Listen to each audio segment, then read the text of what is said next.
김삼TV 구독자 여러분 안녕하십니까? 오늘은 경매 공매 위험성에 대해서 알아보도록 하겠습니다.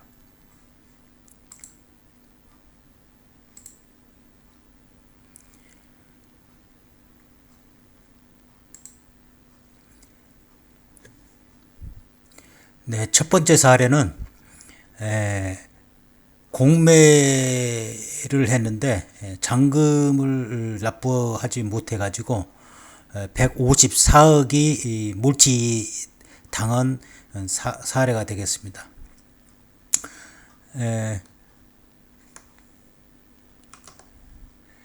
이 사례는 2019년도에 공매가 시작됐는데 신림동 물건지였습니다. 신림동 물건지였는데 이때 감정 평가 금액이 1617억 정도 됐습니다. 1617억. 그래서 이제 계속 그 공매를 실시했는데 계속 유찰되다가 8회차에 가가지고 2019년 6월 7일 날 이때 8회차에 가가지고 773억 정도의 이때에 낙찰이 돼가지고 계약을 체결한 건입니다. 근데 이제 이 773억 이때 8회차에 입찰할 때는 입찰 보증금이 이제 공매로 실시해가지고 20%를 납부해야 됐습니다. 그래서 그 20% 보증금이 바로 154억입니다. 154억입니다. 그런데 이제 보통 이제 공매는 한 달 이내에 잔금을 납부를 해야 되는데 납부를 못했습니다. 이유는 이 그 공매에 참가한 회사가 홍콩에서 자금을 이렇게 가져오도록 이렇게 했던 모양입니다. 근데 이제 그게 잘 진행이 안 됐어요. 보통 이제 이렇게 큰 이렇게 물건지를 부동산을 매입한다거나 사업지를 이렇게 매입하려면은 보통 에스크로를 열어 가지고 담보 열람 뭐 조사를 통해서 뭐 모든 부채가 있다거나 법적인 문제가 있다거나 뭐 세금이 뭐 체납돼 있다거나 아니면 무슨 문제가 있는 것들을 전부 이렇게 조사를 해야 되는데 그런 과정도 거치지 않았고 또 에스크로를 열어 가지고 거기에 이제 자금이 들어야 되는데 그렇지도 않고 그냥 MOU 체결해서 그냥 투자하겠다 이렇게 그 받은 모양인데 그렇게 해가지고는 안심을 못합니다. 아무리 뭐 MOU 체결해봤자 그거는 신뢰할 수 없는 것이고 직접 에스크로를 열어가지고 그 계좌를 통해서 자금을 미리 확보를 하고 이렇게 큰 물건지들은 들어야 되는데 보통 이제 에스크로 열 때는 뭐 부동산 매매할 때나 큰 물건지 그 다음에 사업체 매매할 때나 이때는 무조건 에스크로를 열어서 하는 게 상식입니다.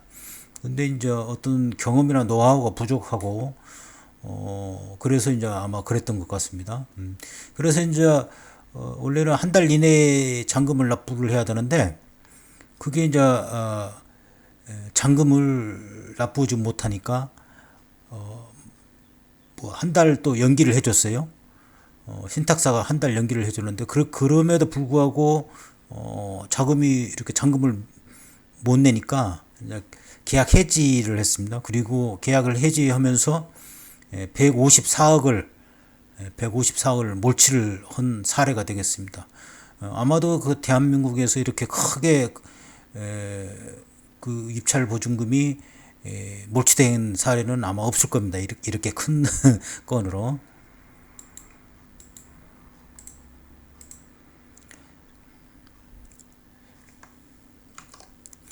그래서 이제 이 그 입찰에 참가한 업체는 좀 억울하지 않습니까? 154억이 몰치를 당했는데 그래서 소송을 진행했습니다. 소송을 진행해 가지고 했는데 원고 소가가 아까 그 입찰 보증금 154억 이렇게 되고요.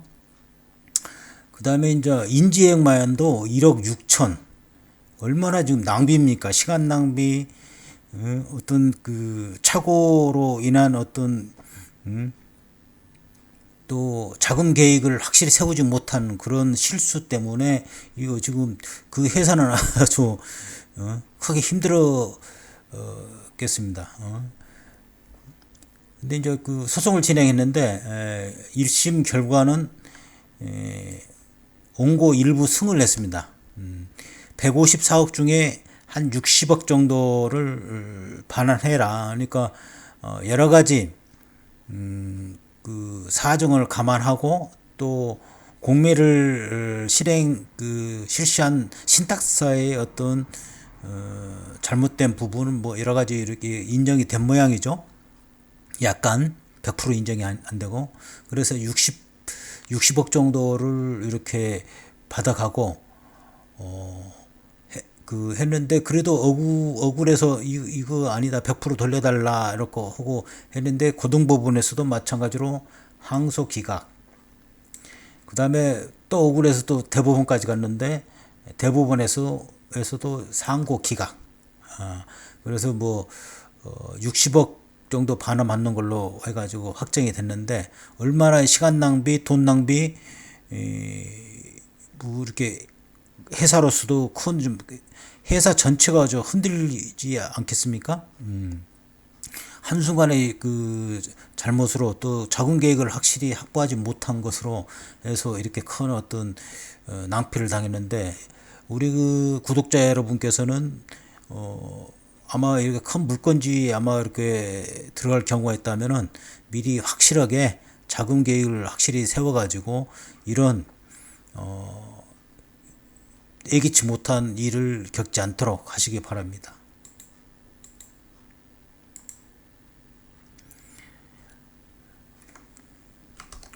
이제 두 번째 사례는 이제 제주도에서 있었는데요. 콘도 호텔입니다. 간평가가 2억 3,100만 원, 2억 3,100만 원 정도. 그 다음에 입찰 보증금이 550만 원 정도. 그래서 이제 이 6회차까지 이렇게 진행됐는데 6회차에 이렇게 매각이 됐어요. 매각. 그리고 이제 그 낙찰 금액을 보니까 5억 6,500만 원. 그러니까 아마도 입찰에 참가한 사람이 5,600만 원 정도를 써내려고 했는데 공 하나를 더 이렇게 한 것 같습니다. 그래서 이제 이거 막상 낙찰 받고 보니까 어이구 내가 공 하나를 더 쳤구나. 큰 실수를 했구나 해서 이제 뭐 잔금을 뭐 납부를 못 하겠죠. 당연히 그래서 이제 미납돼서 이 보증금 550만 원은 몰치당했겠죠. 입찰에 참가한 사람은 뭐 입찰 보증금을 포기할 수밖에 없는 그런 사례가 되겠습니다.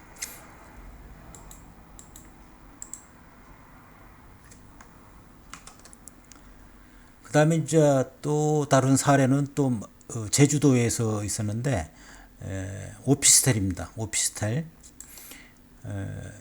간평가가 2억 5천 정도. 그 다음에 입찰 보증금이 1,700, 뭐 1,800만 원 정도 됩니다. 근데 이제 이 오피스텔이 뭐 마음에 들었던 모양입니다. 2회차에 가서 매각이 됐어요. 매각 2회차에 매각이 됐는데 그 낙찰된 금액을 보니까 23억이에요. 이것도 마찬가지로 공안을 더 붙여가지고 아마도 2억 3천이라고 이렇게 써내려고 했던 모양인데 공안을 더 붙여가지고 23억에 이렇게 그 써내다 보니까 뭐 이 낙찰을 못 받겠죠. 잔금을 못 치르겠죠. 그래서 입찰 보증금 1,800만 원 정도를 또 포기한 사례가 되겠습니다.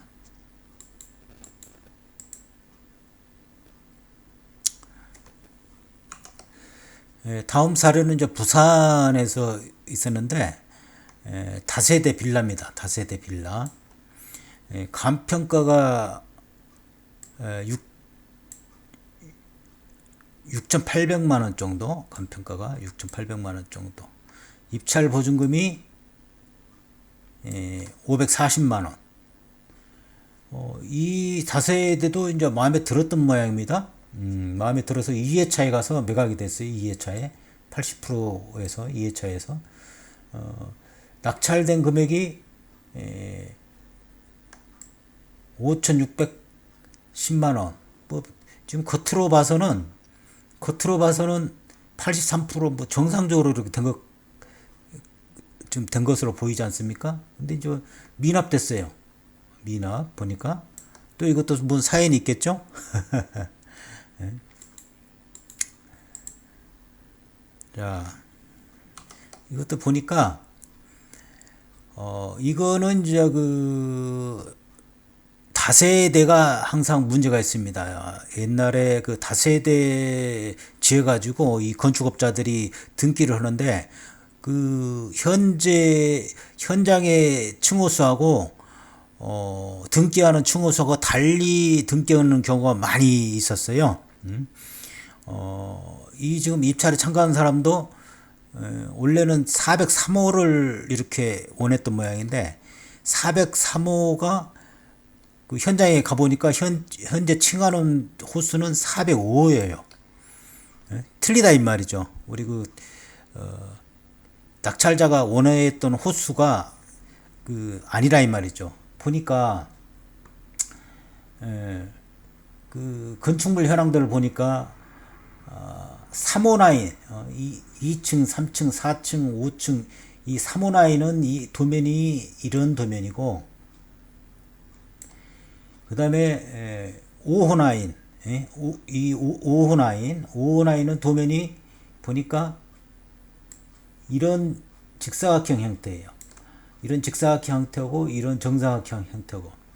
그러니까 입찰에 참가한 사람은 403호라고 했는데 실제로 가보니까 이런 도면이고 직사각형 도면이고 해서 자기는 이런 정사각형 이런 형태의 형태를 원했는데 틀리다 이 말이죠. 그래서 계약 보증금을 포기한 또 그런 사례가 되겠습니다.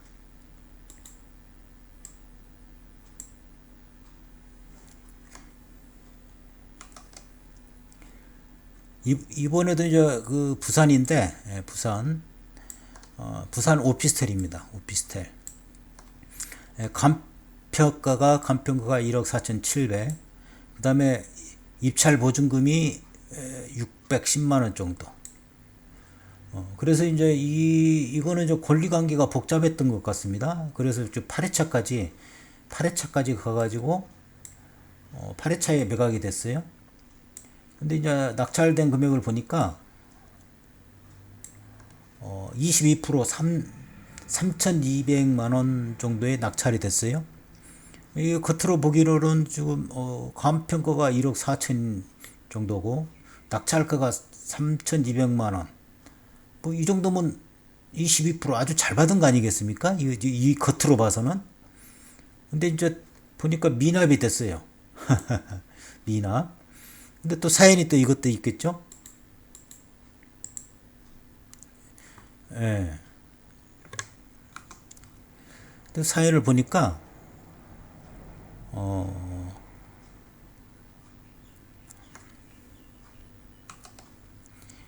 이거 보니까 지금 경매를 실행한 그 말소 기준을 보니까 이 국세청에서 실행한 것 같습니다. 근데 이제 그 국세청에 들어오면은 이 세금이 또 얼마인지 알아야 됩니다. 알아야 되고 또 당해 세금이 얼마나 또 부과됐나 그 해에 세금이 어느 정도 부과됐나 이것도 파악을 해야 되는데 그렇고 그 다음에 이제 그 전에 우리 또 소유 관계를 보니까 전세권이 설정이 돼 있어요. 이거는 말소되지 않은 권리입니다. 예? 그러니까 보니까 금액이 전세권 설정된 금액이 얼마인가 봤더니 9천만 원이에요.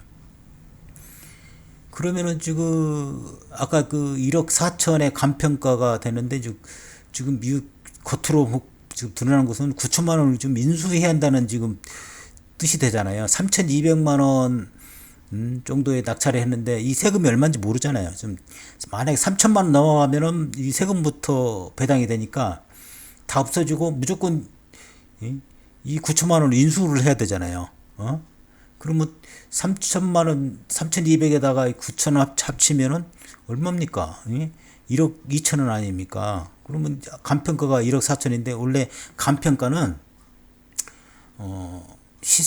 그 시세보다 좀 늦게 이렇게 책정을 해 놓습니다. 예? 근데 이제 경매를 지금 한다는 이유는 시세보다 훨씬 싸게 해서 들어가려고 가성비를 높이기 위해서 그렇게 경매에 들어갈 텐데 이거는 거의 비슷해지고 또 지금 그 실거래가 지금 거래가가 얼마인지 보니까 최근 거래가가 7,800이에요. 7,800.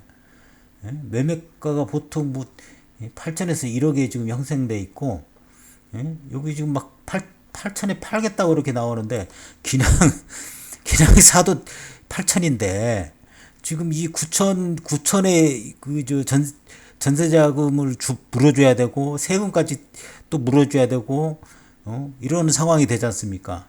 그래서 해봤자 손해 해봤자 이렇게 그냥 직접 사도 되는데 굳이 경매로 들어가서 보증금까지 내고 하면서 이 전세금까지 물어주게 생겼으니 누가 여기 그 합니까? 바보지. 그 다 밀어주면 바보지. 그래서 또 이것도 입찰 보증금을 포기하고 그렇게 했습니다. 그러니까 이거는 권리 분석을 안 해가지고 이런 사례가 발생했겠죠. 권리 분석을 했다면은 이런 어떤 우를 범하지 않을 텐데 요즘에는 지금 말소 기준 권리를 확실히 알려줍니다. 이렇게 다 표시가 됐고 그 다음에 그 경매 내역이나 현황도나 이게 전부 보시면은 그거가 일일이 다 설명이 돼 있어요. 그 감정평가서나 거기에 또 경매 그 내역 그 보면은 다 표시가 돼 있는데 그걸 표시된 걸 보고 가서 현장에 가서 확인만 하면 되는데 그런 절차를 안 겪어가지고 이런 큰 또 실수를 했습니다. 지금 몇 가지 사례를 이렇게 들었는데 첫 번째 사례는 자금 계획을 확실히 이렇게 확보하지 못해가지고 입찰 보증금을 몰치당하는 어떤 사례고 그 다음에는 입찰서에 그 공안을 덧붙여가지고 본의 아니게 공안을 덧붙여가지고 낙찰을 포기하는 사례. 그 다음에 또 사례는 우리 그 다세대 주택에 들어가서 입찰을 또 참여를 했는데 거기 나와 있는 호수하고 현장에 있는 호수가 틀리기 때문에 또 낭패를 봤던 거. 특히 다세대를 경매하는 분들은 아주 조심해야 됩니다. 그거를 그 호수를 그 등기부하고 현장의 호수를 확실히 가서 확인을 해야 됩니다. 그 임장 활동을 소홀히 하면은 낭패를 봅니다. 그 다음에 이제 마지막에 가서는 이제 제가 이제 또 다른 그 지난 시간에 공매 하기 전에 반드시 알아야 될 사항을 해가지고 올렸는데 그게 이제 지역 분석이지 않습니까? 그 물건지하고 그 실제 거래가가 얼마인지 확실히 확인을 하고 또 권리 분석을 또 확실히 하고 이렇게 들어가야 되는데 그렇지 않아 가지고 또 낙찰을 포기하고 입찰 보증금 떼이고 이런 사례가 있었습니다. 이렇게 그 몇 가지 사례를 알려드렸는데 우리 구독자님들께서는 이런 우를 범하지 않도록 하시면 좋겠습니다. 계속 그 김삼 TV 유튜브를 보면서 공매, 그 다음에 일반 부동산 매매 할 때 이런 어리석은 그 우를 범하지 않도록 하시기 바랍니다. 본인의 한순간의 실수로 패가망신할 수 있습니다. 또 우리 회사라면은 그 회사의 근간을 흔들 수 있습니다. 그래서 항상 우리 그 부동산 매매, 그다음에 경매, 공매 할 시에는 항상 주의해서 이렇게 하시면 좋겠습니다. 다음 시간에 뵙겠습니다.